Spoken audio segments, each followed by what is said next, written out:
Hello and welcome to Good or Bad. Who wants to watch a film about a prehistoric alligator that kills people? Well, I do. Pick me. You have been selected to review Supergator! Yes! Oh, the honour you bestow upon me today. It will be held dearly in my heart for the rest of my life. I'm sorry. It's just so emotional. The honour to review freaking Supergator. Do you guys remember Dino Croc? I reviewed it way back in 2015. It was a simpler time. Brexit wasn't a thing. COVID hadn't happened yet. Suicide Squad Kill the Justice League didn't exist. What a time it was to be alive! Well, after Dino Croc's 2004 release, executive producer Roger Corman wanted to do a sequel. But the Sci-Fi Channel said, no! Sequels do not do well for us. No Dino Croc 2 for you. They needed new blood. Something big, bold, full of teeth. Something that would pull audiences in and captivate them, which I now realise is basically the plot to Jurassic World. But I digress. So the Sci-Fi Channel needed something new, but Roger Corman still wanted to do Dino Croc 2, so they met in the middle and the Supergator was born! Unleashed onto this world in 2007. And now, 17 years later, I have been selected by the ominous voice that has never appeared on my channel before and probably never will again, to review Supergator. So strap yourselves in. It's going to be a bumpy ride. So this movie is about a prehistoric beast known as Supergator that has been recreated by a bioengineering company because that always ends well. These people never learn. Now brace yourselves here, seriously, sit down, make sure you've got a cup of tea at the ready. Because it escapes. I know. Who'd have thought it? It is loose on this reserve, which happens to have an active volcano. Thus, a team of geologists are there to do some badass geology. Also, in this epic motion picture is the scientist that created the beast and a hunter to help kill it. Why is there only ever one hunter in these types of movies? Like seriously, bring about, 50 of them with rocket launchers and miniguns. Basically, I'm saying, bring Arnold. That'd do it. So we have Team Geology and Team Science-y Huntery, only Party A does not know about Party B. But there's also, Parties C, D and E. We've got more letters here than in your bowl of alphabeti spaghetti. Probably not true, I just really wanted to say that. But either way, we've got team that is not aware of Killing Machine of Death and team that is aware of Killing Machine of Death. But the thing about both of those teams they are teams that are main teams. So we needed some extra people in this, hence C, D and E, to up the body count. And because I've addressed the fact that this movie has people in it that are solely there to up the body count, it means I can talk about the opening kills. And this opening kill falls upon a rather unsuspecting courting couple, who fall victim to the slow-moving underwater Jaws rip-off camera, followed by seeing the Supergator in full. You know the reason why that underwater camera technique worked for Jaws? It was because we didn't see the actual shark until much later in the film. Also, they had issues getting that mechanical shark to work in the water, but that's not the point. But what the point is here you just rip off Jaws. Sorry, I will be nice and say pay homage to Jaws. But then you go and do the exact thing that Jaws didn't do, which defeats the entire purpose of using the suspense camera in the first place. What am I saying? How can I expect more from a movie called Supergator? Anyway, next up on the killing filler of killingness. The movie treats us to some very poorly acted models. One may suspect that these models were placed into this movie to cash in on the sexual desires that some audience members are known to exhibit. But this film is classy enough to know its boundaries, so there will be no nipples on screen today. Then Supergator attacks. So while the photographer is being eaten to death, the models make a run for it, and this scene is a beauty to behold. I can't see anything. Was that an alligator? They don't go far from the water, do they? Come on, let's be prepared. Please.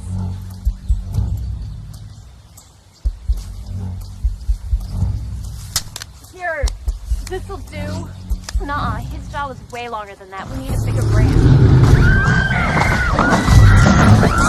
Well everyone, there is the message of the movie Supergator. Don't have a that will do attitude, or you'll get chomped to death by a prehistoric beast with very bad CGI. So, put in your A game.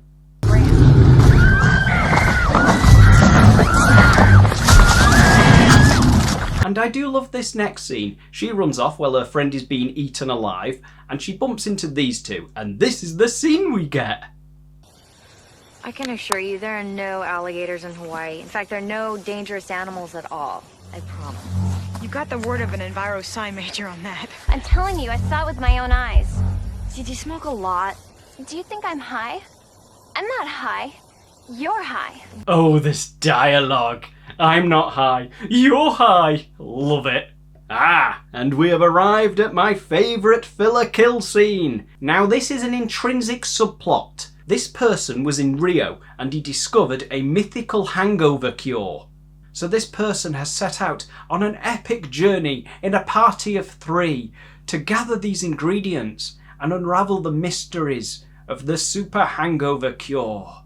Yes, it's a trilogy of morons that get eaten by Supergator before their dreams can ever be realised. You know, I was way more engrossed in their quest to becoming filthy rich by uncovering a mythical hangover cure than any of the Supergator shit that's going on. I mean, I've got questions. Did the cure work? How would they have marketed it? Would they have liaised with a bigger company for mass production, or would they have kept it small and built it up from there? Did they map out a business plan? Did they consider distribution links? Did they have a pitching strategy? These were all things to consider, and the audience were left in the dark with all of this, and I'm not okay with that. But I'm afraid we must push all of that to the side, and on with Supergator we must go.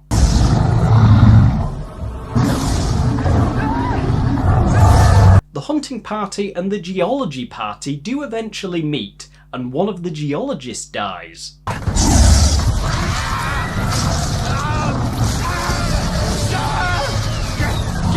Hang on. Play that again.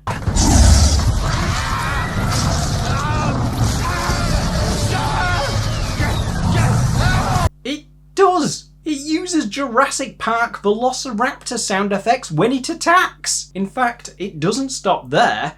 The roar for this creature is the exact same one for the Spinosaurus in Jurassic Park 3.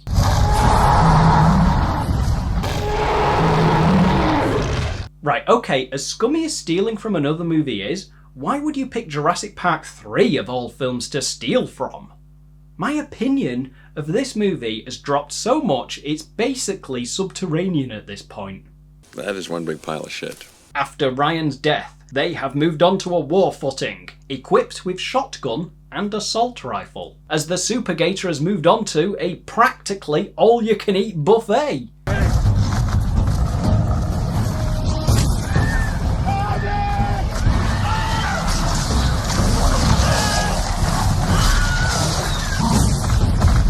Okay, I've got to admit, that's just dumb fun. They do battle with the beast. The hunter sacrifices himself, and they lure him into a trap and blow him to hell!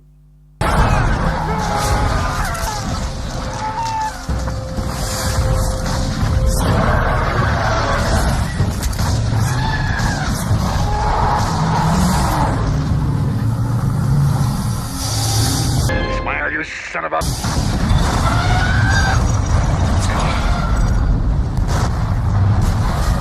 Which means no more Jurassic Park 3 sound effects for you!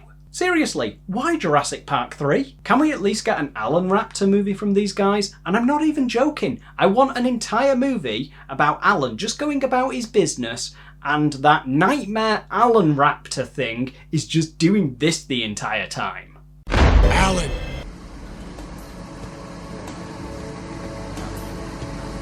Alan! If they're willing to steal from Jurassic Park 3, they can at the very least make it worthwhile and give me an Alan Raptor movie. Remember that volcano that's added very little to the movie so far? Well, we finally see some lava come out of it. And then we cut to credits. And the credits, by the way, are just a rip-off of Predator's credits. With shots of the movie, then a freeze frame, and the actor's name. So all in all, was Supergator good or bad? Honestly, a bit of both. It deserves being slapped down into the dirt just for stealing sound effects from Jurassic Park 3, especially considering they don't even do anything interesting with them. They just take a roar from one film and use it as a roar in this film. If they mixed it with something else and merely used it as an ingredient to create something that sounded new, then I personally wouldn't have had as much of an issue with it, because it would have been used creatively and it would have been transformative. But outright ripping Raptor and Spino sounds was just lazy and cheap. And aside from that, the film is very cheesy, poorly acted, and has terrible CGI effects. However, the film has fun with that, and a lot of the kill scenes are so stupid, I can't help but enjoy them. I liked the main soundtrack that the film uses over kill scenes and whenever the creature is nearby, but in some scenes the film has a rather odd pick of music.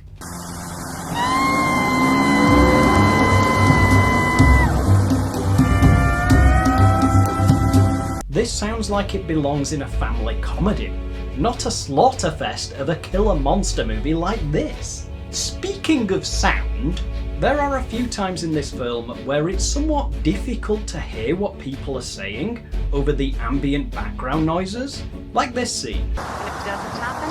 We put together a whole raft of data on a volcano that's kicked up after 5 centuries of dormancy. Maybe I'll write a paper on it. You end up having to crank up the volume or put on headphones just to make out the dialogue. Overall, I will give Supergator a 2 out of 10. It can be enjoyable at times if you switch your brain off, like very off, because the over-the-top cheesy kill scenes are fun, and I can see why hardcore creature feature fans would enjoy this. But I cannot go higher than a 2 out of 10 for a lot of reasons, one of which is that the characters are just so boring. There is not a single solitary, interesting aspect about even one of them. Bad acting through and through, the overall plot has been done to death. So it just blends in with an oversaturated crowd of films about bioengineering companies making a monster and the monster breaks out and kills people. And many of them are better than this. So while I do enjoy the odd horror B-movie, they do need to have a bit more about them. With this one, literally the only fun parts are when Supergator attacks. Just watch a compilation video of the death scenes and that's enough. All of this coupled with taking sound effects from Jurassic Park 3 leaves me wanting more, and more importantly, fans of creature features deserving more. You have been watching Good or Bad, and if you've enjoyed today's video, please go ahead and like and subscribe, and I will see you next time.